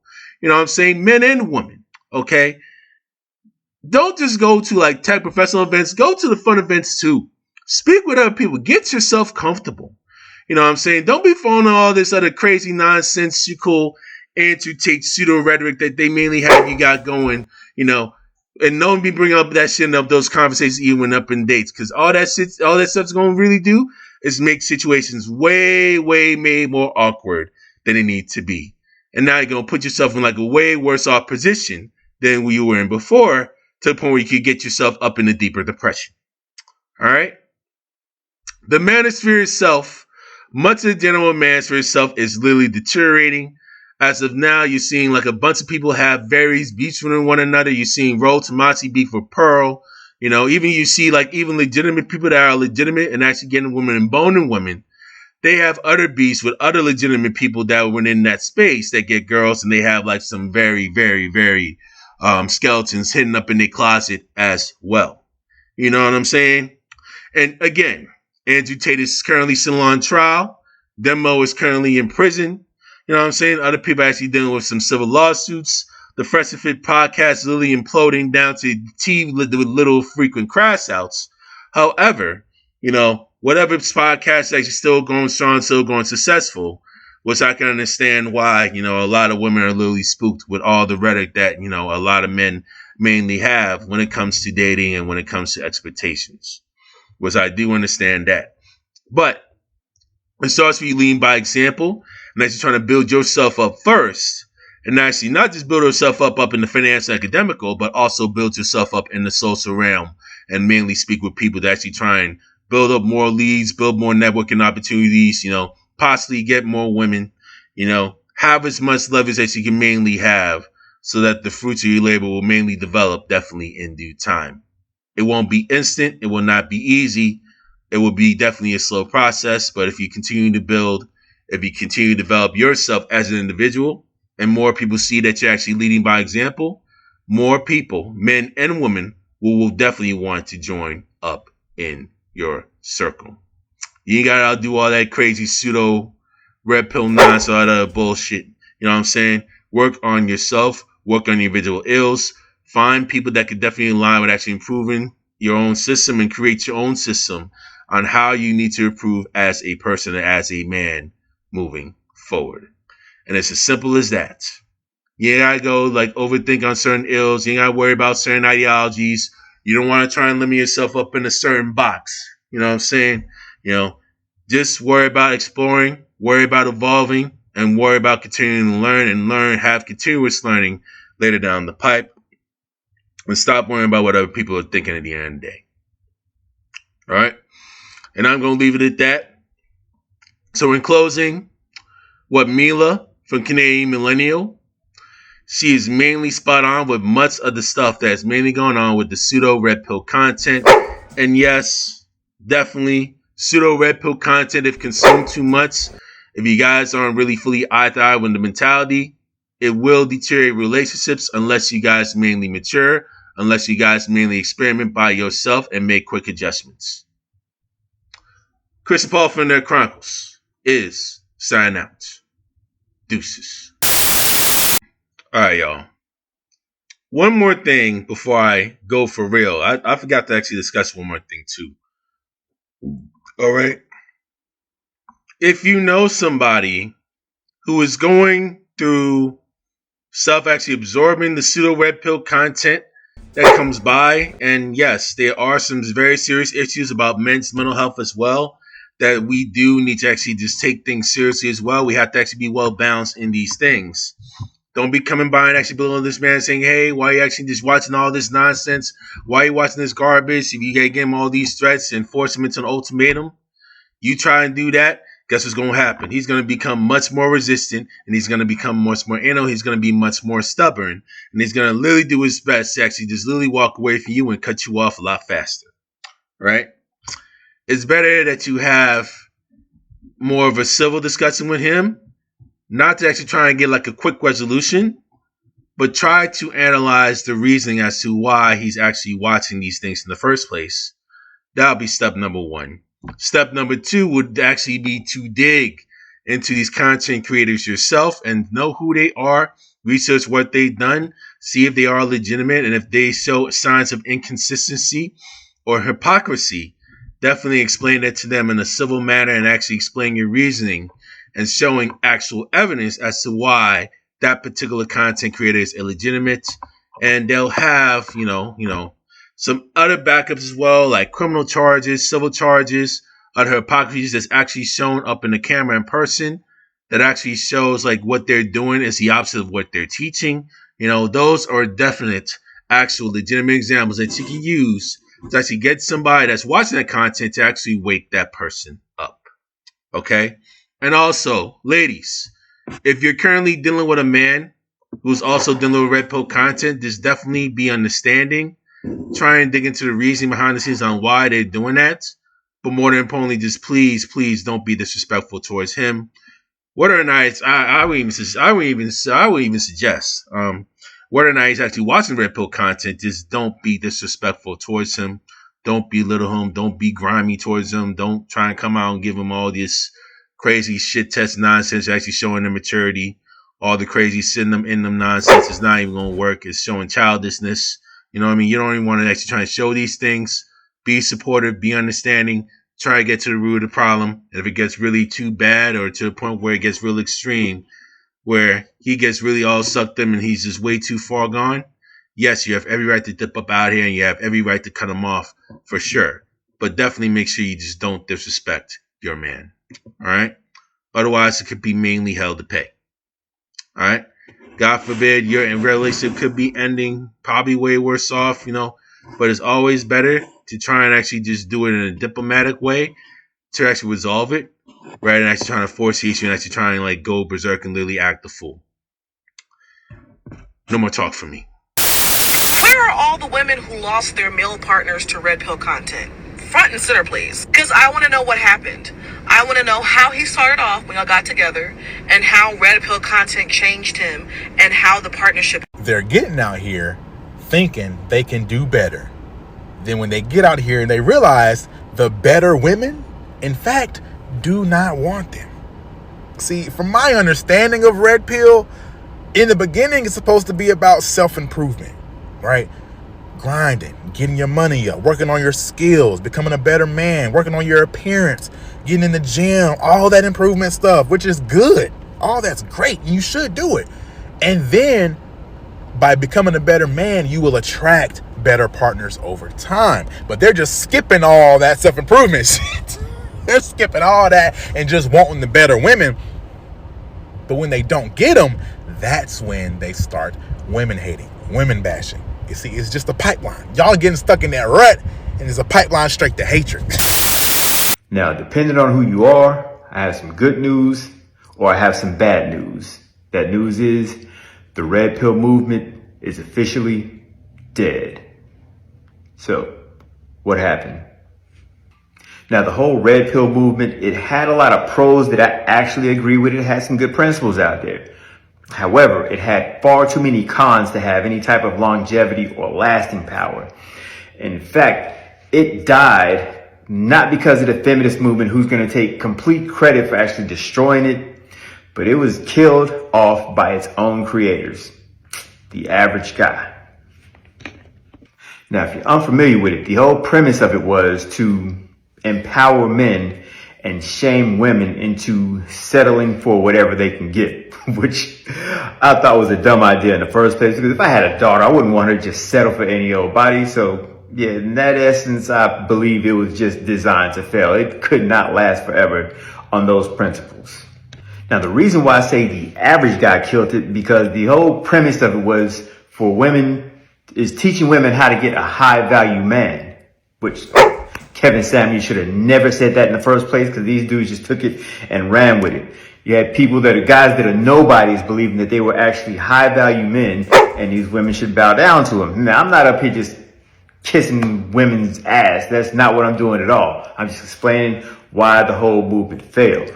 And it failed because these average guys were thinking that they were more than they were, while the true high value men, in fact, if you're a high value man, you don't have to tell anybody that you're a high value man. You had guys coming on their podcast, posting up on social media talking about, I'm a high value man and this is what you need to do to get somebody like me. And they were not even close to what a high value man was supposed to be. So yeah, it was designed to fail because nobodies were thinking that they were more than they were, and it wasn't sustainable. Now, some of the parts that I do agree with, as a man, you do need to increase your value. You need to focus on your business, focus on your finances, focus on putting yourself in the upper echelon. A lot of you guys, prior to the whole movement, you were just going with the flow. You were complacent, you were comfortable. Get out of that comfortability, make yourself more than what you are. Another thing that I agree with is the whole movement, it embodied masculinity. Despite them saying it was a misogynistic just whole principle, that's just feminist talk. Men should always be men, always be masculine. Don't listen to them talking about, be more open to your feelings, and they're not going to respect that no matter what they tell you. Don't believe that nonsense. Men should always be men, always keep the masculinity going. Now, as you can see, all these red pill podcasts have fallen off. Hell, most of them, they ran out of stuff to talk about. They were just regurgitating the same old things anyway, so it was pointless to just stick around. They struck while the iron was hot, so now they're out the picture. Kevin Samuels died, Fresh and Fit is gone, Andrew Tate's been taken out of the picture, so now there is officially no more red pill. Rest in peace. And that's the game.